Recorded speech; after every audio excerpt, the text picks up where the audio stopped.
Basavaraj sir, ರಾಜ್ಯದಲ್ಲಿ ನಡೀತಾ ಇರುವಂಥ ಒಂದಿಷ್ಟು ಬೆಳವಣಿಗೆಗಳ ಬಗ್ಗೆ ನೀವು ಕೂಡ ಗಮನಿಸಿರ್ತೀರಿ. ಈಗ ಪಾಕಿಸ್ತಾನದ ಪರ ಘೋಷಣೆ, ಇದು ಒಂದು ಕಡೆ. ಇದರ ಜೊತೆಗೆ ಹಿಂದೂಗಳನ್ನು ಟಾರ್ಗೆಟ್ ಮಾಡಲಾಗ್ತಾ ಇದೆ, ಹಿಂದೂಗಳ ಭಾವನೆಗೆ ಧಕ್ಕೆ ತರುವಂಥ ಕೆಲಸ ಆಗ್ತಾ ಇದೆ ಅನ್ನುವ ಆರೋಪ ಕೂಡ ಇದೆ. ಮದ್ದೂರಲ್ಲಿ ನಡೆದಂಥ ಕಲ್ಲು ತೂರಾಟ, ಅದಾದ ನಂತರ ಪ್ರತಿಭಟನೆ, ಲಾಠಿ ಚಾರ್ಜ್, ಏನು ಹೇಳ್ತೀರಿ? ನನಗೆ ಕರ್ನಾಟಕ BJP ಮೇಲೆ ತುಂಬ ಬೇಸರ ಅನ್ನಿಸ್ತಾ ಇದೆ. ಇವತ್ತು ಅವ್ರ ಹತ್ರ ಇರುವಂಥ ಲೀಡರ್ಶಿಪ್, ನರೇಂದ್ರ ಮೋದಿ ಏನೇ ಅನ್ನಿ, ಪೊಲಿಟಿಕಲಿ ನಾವು ಅವ್ರನ್ನ ನಿಂದಿಸ್ಬೋದು, ಅವರ ಕಾರ್ಯವೈಖರಿಗಳನ್ನು ನಾವು ಬೈಬೋದು, ಅಥವಾ ನಮ್ಗೆ ಇಷ್ಟ ಆಗಲಿಕ್ಕಿಲ್ಲ, ಕೆಲವೊಂದಿಷ್ಟು ಕೊರತೆಗಳು ಕಾಣ್ಬೋದು.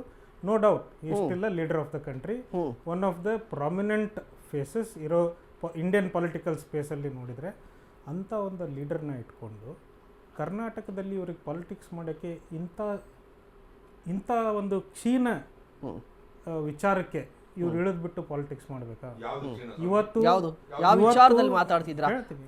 ಸೊ ಇವತ್ತು ನಿಮ್ಮ BJP ಅವರು ಇಷ್ಟೊಂದು ಲೀಡರ್ಶಿಪ್ ಇದೆ, ಎಕ್ಸ್ಪೀರಿಯನ್ಸ್ ಇರೋ ಲೀಡರ್ಶಿಪ್ ಅಂತ ಅವ್ರನ್ನ ವಿಧಾನಸೌಧದಲ್ಲಿ ಒಬ್ಬರನ್ನ ಲೀಡರ್ ಆಫ್ ಅಪೋಸಿಷನ್ ಮಾಡಿದ್ದೀರಾ, ಅಧ್ಯಕ್ಷರು ಮಾಡಿದ್ದೀರಾ. ಅವ್ರು ಬಿಟ್ಟು ಲೂಸ್ ಮೌತ್ ಲೀಡರ್ಸ್ನ ಇಟ್ಕೊಂಡು ಪಾಲಿಟಿಕ್ಸ್ ಮಾಡೋದು ನಿಮಗೆ ನೆಸೆಸರಿ ಇದೆಯಾ ಅನ್ನೋದು ಯಾಕೆ ಅಂತ ನಾನು ಹೇಳ್ತೀನಿ. ಯಾಕಂದರೆ ಇವತ್ತಿನ ವಿಚಾರದಲ್ಲಿ ನಾವು ಒಂದು ಗಮನ ಕೊಡಬೇಕಾಗಿರೋದು, ಕರ್ನಾಟಕದಲ್ಲಿ ಒಂದು ಸಭ್ಯ ವಾತಾವರಣ ಇರುವಂಥ ಒಂದು ರಾಜ್ಯ. ನಾವು ಕೋಮಗಲಭೆಗಳಲ್ಲಿ ಬೀಳುವಂಥವ್ರಲ್ಲ. ಬೇರೆ ಕಂಪ್ಯಾರಿಟಿವ್ಲಿ ಇಂಡಿಯಾದಲ್ಲಿ ನೀವು ಎಲ್ಲೇ ನೋಡಿದರೆ ಕೋಮಗಲಭೆಗಳಲ್ಲಿ ನಾವು ಅತಿ ರ್ಯಾಂಕಿಂಗ್ ತುಂಬ ಕಮ್ಮಿ. ಅದು ಒಳ್ಳೆ ವಿಚಾರ. ಯಾಕೆ ಅಂತ ಅಂದರೆ ಇಲ್ಲಿ ವಿದ್ಯಾವಂತರು, ಸಭ್ಯ ಜನ, ಸಿವಿಲ್ ಪೀಪಲ್, ಅವರಿಗೆ ಅರ್ಥ ಆಗುತ್ತೆ ಇದರಲ್ಲಿ ಏನಿದೆ ಹಿಂದೆ ಮುಂದಿಂದು ಅಂತ. ಒಂದು ಇನ್ಸಿಡೆಂಟ್ ಆಯಿತು, ಅದು ಪ್ಲ್ಯಾಂಡ್ ಇನ್ಸಿಡೆಂಟು, ಅನ್ಪ್ಲ್ಯಾಂಡ್ ಇನ್ಸಿಡೆಂಟು, ಯಾರ ಕಡೆಯಿಂದ ಪ್ಲ್ಯಾನ್ ಆಗಿತ್ತೋ ಅದನ್ನೆಲ್ಲನೂ ನಾವು ಕೆಲವೊಂದು ವಿಚಾರ ಇವತ್ತು ಗೊತ್ತಿದ್ರೂ will let the investigation complete the process. ಯಾಕಂದರೆ ನಾವು ಮುಂಚಿತವಾಗಿ ನಾವೊಂದು ಅವ್ರು ಟಾರ್ಗೆಟ್ ಆಗ್ತಿದ್ದಾರೆ, ಇವ್ರು ಟಾರ್ಗೆಟ್ ಆಗ್ತಿದ್ದಾರೆ, ಅಥವಾ ಇವ್ರು ಮಾಡಿದ್ದು ಅವ್ರು ಮಾಡಿದ್ದು ಅಂತ ಅಂದರೆ it will become an bias which as a responsible political party ನನಗದು ಮಾಡೋಕ್ಕೆ ಇಷ್ಟ ಇಲ್ಲ. ಆದರೆ ಅಲ್ಲಿ ನಡೆದಿರೋವಂಥ ಘಟನೆಗೆ ಅದನ್ನು ನೀವು ಅಲ್ಲಿಗೆ ಮುಗಿಸೋಣ, ಇನ್ನು ಮಿಕ್ಕ ಪ್ರಜೆಗಳಿಗೆ ತೊಂದರೆ ಆಗೋದು ಬೇಡ, ಒಂದು ವಿಷ ಬಿತ್ತೋದು ಬೇಡ ಅನ್ನೋ ನಿಮ್ಮ ಹತ್ರ ನಿಮಗೆ ಒಂದು ಮಾರಲ್ ರೆಸ್ಪಾನ್ಸಿಬಿಲಿಟಿ ಇದ್ದರೆ ಆ್ಯಸ್ ಅ ಪೊಲಿಟಿಕಲ್ ಪಾರ್ಟಿ, ನೀವು ಅದನ್ನು ಆದಷ್ಟು ಕ್ಲೋಸ್ ಮಾಡಿ ಅಲ್ಲಿ ಶಾಂತಿ ಹೇಗೆ ತರೋದು ಅನ್ನೋದ ಯೋಚನೆ ಮಾಡ್ತಿರೋ ಹೊರತು ಅಲ್ಲಿ ಹೋಗಿ ತುಪ್ಪ ಸುರಿಯೋ ಕೆಲಸ ಮಾಡಲ್ಲ. ತುಪ್ಪ ಸುರಿಯೋರು ಯಾರಾದರೂ ಇದ್ದರೆ, ನನ್ನ ಬೇಳೆ ಬೇಯಿಸ್ಕೋಬೇಕು ಇಂಥದ್ದೊಂದು ಘಟನೆ ನಡೆದಿದ್ರಲ್ಲಿ ನನ್ನ ಬೇಳೆ ಬೇಯಿಸ್ಕೊಂಡು ನಾನು ಮೇಲೆ ಕೇಳ್ತೀನಿ, ನನ್ನ ಫೋಟೋಗಳು, ನನ್ನ ಹೆಸರುಗಳು ನ್ಯೂಸ್ ಪೇಪರಲ್ಲಿ ಬರಲಿ ಅನ್ನೋವಂಥದ್ದು ಯಾರು ಇದ್ದರೆ, ನಾನೇನಾದರೂ ನನ್ನ ಪಾರ್ಟಿಯಲ್ಲಿ ಅಂತವ್ನಿದ್ರೆ ಮುಚ್ಕೊಂಡು ಕುತ್ಕೊಳ್ಳಯ್ಯ ಅಂತ ಹೇಳಿಬಿಟ್ಟು ಅವ್ರನ್ನ ಕೆಳಗಿಳಿಸಿ ಮನೆ ಕುಂದಿರ್ಸಿದ್ವಿ ಹೊರತು ಅಲ್ಲಿ ಹೋಗೋರಿಂದ ಅವ್ರ ಹಿಂದೆ ಹೋಗ್ಬಿಟ್ಟು ಅವ್ನ ಮುಂದೆ ಹೋಗ್ಬಿಟ್ಟು ಏನೋ ಅಲ್ಲಿ ತುಪ್ಪ ಸುರಿತಾನೆ, ಇವರೆಲ್ಲ ಹೋಗ್ಬಿಟ್ಟು ಅವ್ನ ಹಿಂದೆ ಜೈ ಅಂತಾರೆ, ಅದರಿಂದ ನಮ್ಮ ಪಾಲಿಟಿಕ್ಸ್ ಬೆಳೀತಿದ್ದಾರೆ ಅಂತ ಇವ್ರೇನಾದ್ರು ಕರ್ನಾಟಕದಲ್ಲಿ ಅನ್ಕೊಂಡಿದ್ರೆ ಧರ್ಮ ಆಧಾರಿತ ಅಲ್ಲ ಸರ್, ರಾಜಕೀಯಕ್ಕಾಗಿ ಧರ್ಮದ ಒಂದು ಬಳಕೆ ಮಾಡಿಕೊಂಡು ಜನರ ಮನಸ್ಸಿನಲ್ಲಿ ವಿಷ ಬಿತ್ತನೆ ಮಾಡೋದಿಲ್ಲ. ಹಾಗಾದ್ರೆ ಧರ್ಮವನ್ನ ಬಳಸ್ಕೋಬಾರ್ದು ಅಂತ ನೀವು ಹೇಳ್ತಾ ಇದ್ರಲ್ವಾ ಸರ್? ನಾನು ಒಂದು ಪಾಯಿಂಟ್ ಹೇಳ್ತೀನಿ. ಅರವಿಂದ್ ಕೇಜ್ರಿವಾಲ್ ಅವರು ಒಂದು ಹೇಳಿಕೆಯನ್ನು ಕೊಟ್ಟಿದ್ರು ಈ ಹಿಂದೆ ಚುನಾವಣೆ ಸಂದರ್ಭದಲ್ಲಿ. ನೋಟ್ ಮೇಲೆ ಗಾಂಧೀಜಿಯವರ ಫೋಟೋ ಯಾಕೆ, ಗಣೇಶನ ಫೋಟೋವನ್ನು ಹಾಕ್ತೀವಿ ಅಂತ ಹೇಳಿಕೆಯನ್ನು ಕೊಟ್ಟಿದ್ರು. ಅದು ಯಾವ ಅರ್ಥದಲ್ಲಿ, ಯಾವ ಓಲೈಕೆಗೆ ನೀವು ಬಳಸ್ಕೊಂಡಿಲ್ವಾ? ಬಳಕೆ ಮಾಡಲಿಕ್ಕೆ ಅದು ಯಾವ ಅರ್ಥದಲ್ಲಿ ಕೊಟ್ಟಿದ್ರು ಹಾಗಾದರೆ?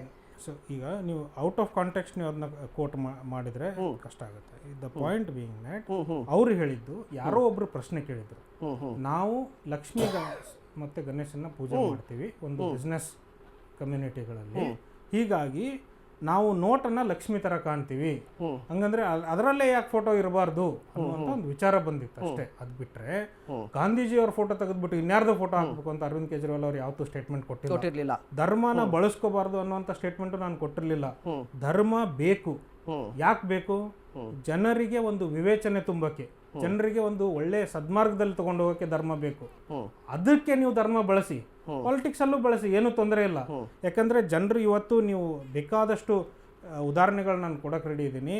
ಧರ್ಮನ ಬಳಸ್ಕೊಂಡು ಎಷ್ಟೊಂದು ಜನ ತಮ್ಮ ಒಂದು ಫೇತ್ ಏನು ಕೊಡುತ್ತಲ್ಲ, ಒಂದು ಧರ್ಮದಲ್ಲಿ ಒಂದು ಭರವಸೆ ಇದೆ, ಏನು ನನಗೆ ಒಳ್ಳೇದಾಗುತ್ತೆ ಅನ್ನುವಂಥ ಭರವಸೆ ಧರ್ಮ ಕೊಡುತ್ತೆ ನಿಮಗೆ. ಆ ಭರವಸೆ ಇಟ್ಕೊಂಡು ಜನ ಜೀವನ ಮಾಡ್ತಾರೆ. ಎಷ್ಟೊಂದು ಬಡವರು ಇರ್ಬೋದು, ಕಡು ಬಡವರು ಇರ್ಬೋದು, ಅವರಿಗೆ ಆರೋಗ್ಯದ ಎಷ್ಟೊಂದು ಸಮಸ್ಯೆಗಳಿರ್ಬೋದು, ಈಗ ಯಾರೋ ವಿದ್ಯಾ ಅರ್ಜನೆ ಮಾಡ್ಕೊಂಡು ಹೋಗ್ತಿರ್ಬೋದು, ಇನ್ನೇನೋ ಒಂದೊಂದು ಅವ್ರಿಗೆ ಆಸೆಗಳಿರ್ತವೆ, ಅದು ಈಡೇರ್ತಾ ಇಲ್ಲ ಅಂದಾಗ ಅವರು ಧರ್ಮದ ಮೊರೆ ಹೋಗಿ ಒಂದು ಸದ್ಮಾರ್ಗ ಕಾಣ್ತಾರೆ.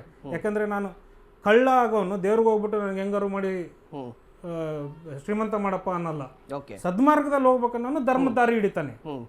ಆ ಧರ್ಮದ ದಾರಿ ಹಿಡ್ಕೊಂಡು ಹೋಗುತ್ತಾ ಇರಬೇಕಾದ್ರೆ ಆ ಧರ್ಮವನ್ನ ಬಳಸ್ಕೊಂಡು ನಾವು ಜನರನ್ನ ಒಂದು ಒಳ್ಳೆ ಕಡೆಗೆ ತಗೊಂಡು ಹೋಗ್ಬೇಕೇ ಹೊರತು ಇವ್ರ ತರ ನಾವು ಅದನ್ನ ಬಳಸ್ಕೊಂಡು ಅದನ್ನ ವಿಷ ಬೀಜ ಬಿತ್ತಿ ಅದು ಇಷ್ಟ ಆಗಿರೋದನ್ನ ಇಷ್ಟ ಮಾಡ್ಕೊಂಡು ನಾನು ಅವಾಗ ಹೇಳಿದ್ದೆ ಇವಾಗ ಹೇಳಿದ್ದೆ 100 ವರ್ಷದ ಇತಿಹಾಸ ತೆಗೆದ್ಬಿಟ್ಟು ಪಾಕಿಸ್ತಾನ ತಂದೆ, ಬಾಂಗ್ಲಾದೇಶ ಅದರಲ್ಲಿ ತಂದು ಏನ್ ಮಾಡಕ್ ಪ್ರಯತ್ನ ಮಾಡ್ತಾ ಇದ್ದೀರಿ ನೀವು? ಧರ್ಮವನ್ನ ಬಳಸ್ಕೋತಾ ಇದ್ದೀರಾ. ಗಾಯ ಸಣ್ಣಗಾಕಿದ್ರೆ ನೀವು ದೊಡ್ಡದಾಗಿ ತೋರಿಸ್ತಾ ಇದ್ದೀರಾ. ಈ ದೇಶದ ಇತಿಹಾಸವನ್ನು ಬಹುಶಃ ಆ ಪಕ್ಷದ ವಕ್ತಾರರು ಸರಿಯಾಗಿ ಅವರಿಗೆ ಗೊತ್ತಿರ್ತದೆ, ನಮಗೊಂದೇ ಗೊತ್ತಿದೆ ಅಂತ ಹೇಳೋದಿಲ್ಲ, ಅವರಿಗೂ ಗೊತ್ತಿರ್ತದೆ, ಸರಿಯಾಗಿ ವಿಶ್ಲೇಷಣೆ ಮಾಡಲಿಕ್ಕೆ ಅವರು ವಿಫಲರಾಗಿದ್ದಾರೆ ಅಂತ ಹೇಳ್ತಾರೆ. ನೀವು ಯಾವ ಕಾಲದ ಪೂರ್ವ ಇತಿಹಾಸ ಪುರಾಣದ ಕಾಲದ ಒಂದು ರಾಜಕಾರಣವನ್ನು ತೆಗೆದುಕೊಳ್ಳಿ. ನಮ್ಮ ದೇಶದಲ್ಲಿ ಈ ಅಬ್ರಾಹಮಿಕ್ ಧರ್ಮಗಳ ನೆಲೆಗಟ್ಟಿನಲ್ಲಿ ಭಾರತವನ್ನು ನೋಡಬಾರ್ದು. ಯಾವ ಅಬ್ರಾಹಮಿಕ್ ರಿಲಿಜನ್ಗಳು, ಸೋಕಾಲ್ಡ್ ರಿಲಿಜನ್ಗಳು ಈ ದೇಶಕ್ಕೆ ಬಂದದ್ದು ಇತ್ತೀಚೆಗೆ.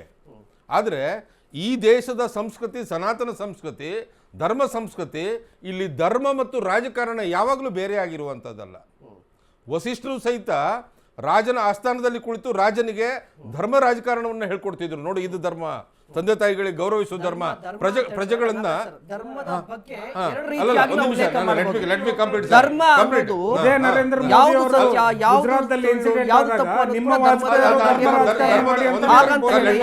ಧರ್ಮದ ಬಗ್ಗೆ ಹೇಳ್ತಾ ಇದ್ರು ಅಥವಾ ಕ್ರಿಶ್ಚಿಯನ್ ಧರ್ಮದ ಬಗ್ಗೆ ಹೇಳ್ತಾ ಇದ್ರು ಅಂತಲ್ಲ.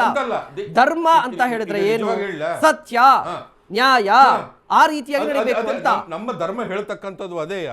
ಈಗ ನಾವು ಹೇಳ್ತಕ್ಕಂಥದ್ದು ಧರ್ಮ ಅಂತ ಹೇಳೋದಿದ್ರೆ ಭೂಮಿಯ ಮೇಲೆ ಅದು ನಮ್ಮ ಧರ್ಮ ಮಾತ್ರ, ಬಾಕಿದನ್ನ ರಿಲಿಜನ್ ಅಂತೀವಿ. ನೋಡ್ರಿ, ಭಾಷಾಂತರ ಮಾಡುವಲ್ಲಿ ನಮ್ಮ ಈ ಕೆಲವರು ಜನ ವಿಫಲರಾಗ್ಬಿಟ್ಟಿದ್ದಾರೆ. ರಿಲಿಜನ್ ಅನ್ನ ಧರ್ಮ ಅಂತ ಹೇಳ್ತಾರೆ, ರಿಲಿಜನ್ ಈಕ್ವಲ್ ಶಬ್ದ ಮತ ಅಂತ ಹೇಳಿ. ಹಾಗಾಗಿ ಧರ್ಮದಲ್ಲಿ ಅಲ್ಲಿ ಸಂಸ್ಕೃತಿಯೂ ಇದೆ, ಕೇವಲ ಪೂಜಾ ಪದ್ಧತಿ ಮಾತ್ರ ಧರ್ಮ ಅಲ್ಲ, ಅದರಲ್ಲಿ ಆಚರಣೆಯು ನಾವು ಹೇಗೆ ಜೀವನವನ್ನು ನಿರ್ವಹಿಸಬೇಕು ಅದು ಸಹಿತ ನಮ್ಮ ಸನಾತನ ಧರ್ಮದಲ್ಲಿ ಧರ್ಮ ಅಂತ ಅನಿಸ್ಕೊಳ್ತದೆ. ಒಂದು, ಇಲ್ಲಿ ಇವರು ಕೇವಲ ಧರ್ಮವನ್ನು ಎತ್ತಿ ಹಿಡ್ಕೊಂಡು ಹೋಗಿ ರಾಜಕಾರಣವನ್ನ ಮಾಡ್ತಾ ಇದ್ದಾರೆ ಅಂತ ಹೇಳಿ. ಹೌದಾ? ಕಲ್ಲು ಈ ಬಿಸಾಕಿರುವುದು ಒಂದು ಸಣ್ಣ ಘಟನೆ. ಸ್ವಾಮಿ ನಾನು ಅಲ್ಲೇ ಬರ್ತೀನಿ. ಮಿಸ್ ಕೋಟ್ ಮಾಡೋ ಪ್ರಶ್ನೆನೇ ಇಲ್ಲ. ನೀವು ನನ್ನ ಮಾತನ್ನ ಕೇಳ್ಬಿಟ್ರೆ ನೀವೇ ಕನ್ವಿನ್ಸ್ ಆಗ್ತೀರಿ. ನನ್ನ ಡ್ಯೂಟಿ ಏನು ಅಂತ ಹೇಳಿದ್ರೆ ಕನ್ವಿನ್ಸ್ ಮಾಡೋದು.